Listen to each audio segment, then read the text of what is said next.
Hey y'all, we are back with another reaction. And this reaction is on Josephine Tarway. I pronounce it right. Tarwaya. Tawaya. Which she was missing like September the 30th. Around that time, and her family need answers, y'all. She found unalive in her apartment. And they from Minnesota, and they need some help. So since I'm from Atlanta, I'm gonna do the best that I can to find out some information. I'm gonna do the best, but we're gonna get into why the family wants to know and who they think might be involved. Josephine family is not getting enough answers, y'all. She's a dancer, and something could allegedly happened to her from the club. Okay, y'all, this is a little information that I got from the coalition that the family said that uh, the family first became alarmed after Josephine stopped answering her phone, which y'all know that's something that parents do where when their kid don't answer the phone. Okay, when they attempt to request a welfare check September 28th, they said that Atlanta police told them it had to be filed in Minnesota.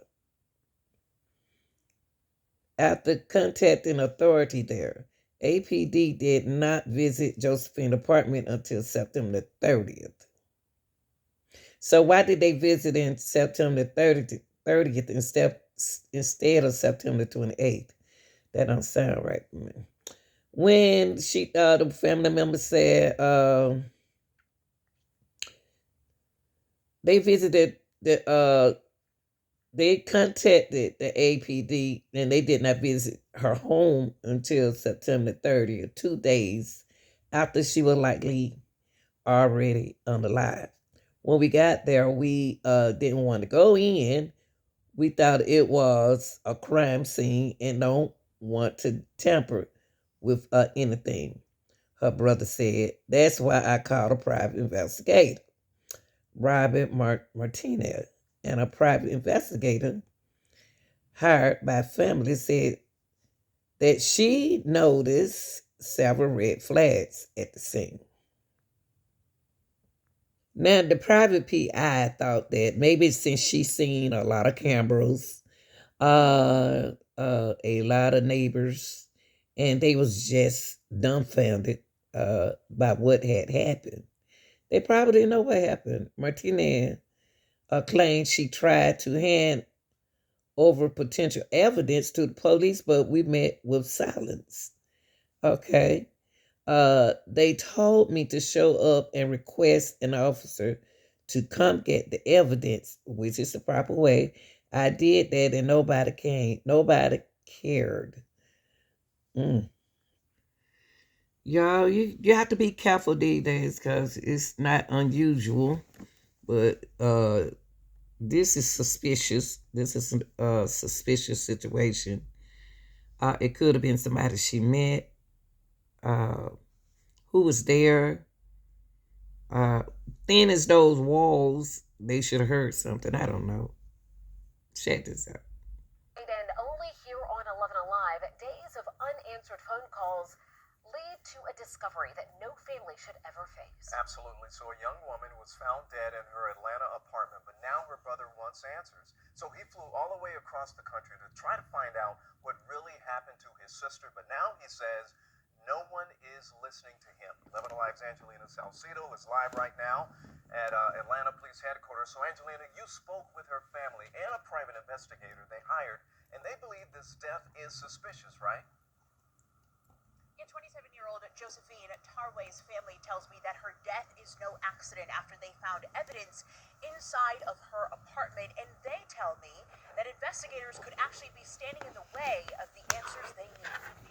We're broken, we're crushed. Their pain unbearable. The wake and funeral this weekend. The Tarway is still suffering 23 days after their daughter and sister was found dead alone in her apartment hundreds of miles away from them September 28th. They started calling Atlanta to file for a welfare check.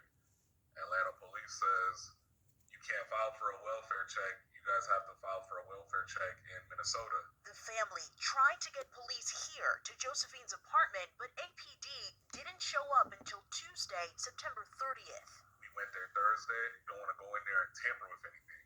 So that's when I called a private investigator. We knew there was a lot of cameras, there was a lot of footage, a lot of neighbors. Robin Martinelli tasked with trying to find out what happened to the 27-year-old. When I explained this to the police, they told me to show up and request an officer to come and get the evidence.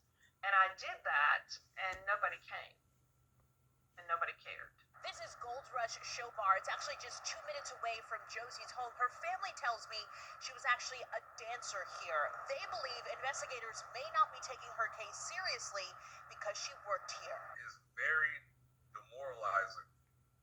And you kind of lose a lot of faith. For now, the family is relying on Martinelli to gather evidence, like the images of her broken nails the family wanted you to see. They were all broken up and chipped up.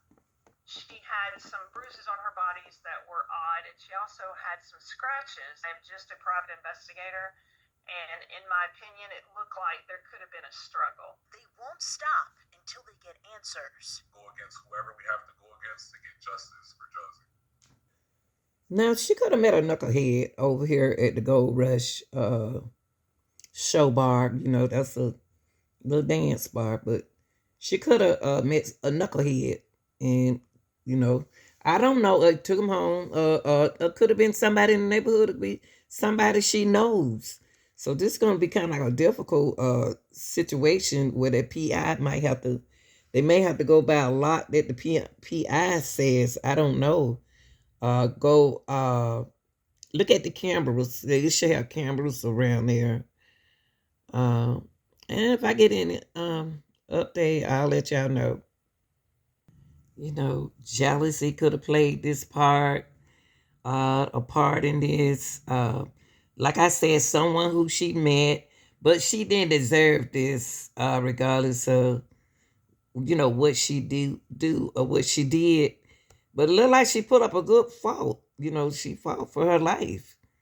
And something need to be done about this. Something, because look what they got right here.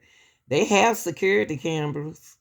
So y'all like, share, and subscribe. If I find any updates, I'll let y'all know.